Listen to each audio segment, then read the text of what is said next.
Bumungos din ang suporta ng pamilya at mga kabarangay ni double Olympic gold medalist Carlos Yulo na nag-abang sa welcome parade kanina.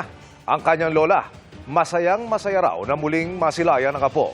Live mula sa Malate, Maynila, nakatutok si Jonathan Andal. Jonathan.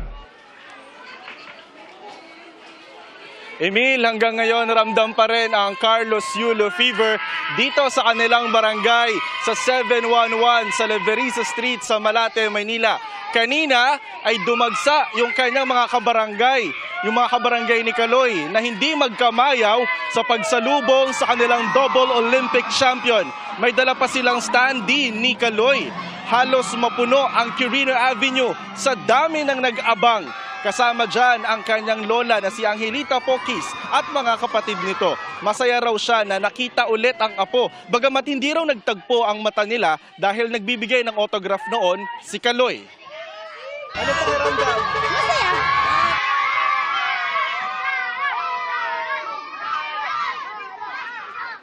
Maraming bata rin ang nag-aabang, lalo na yung mga gusto raw maging gymnast din tulad ni Kaloy. Ang ilan pang kabarangay ni Kaloy, very proud daw na nakita nila ng personal ang modern hero ngayon ng bansa na kapitbahay nila.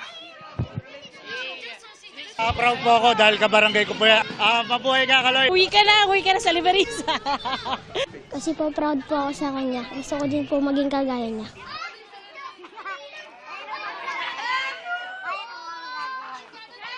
Emil, sabi ng kapitan ng barangay sa Sabado, magkakaroon sila ng salo-salo rito para sa piyesta at para na rin daw sa pagdiriwang nila kay Kaloy.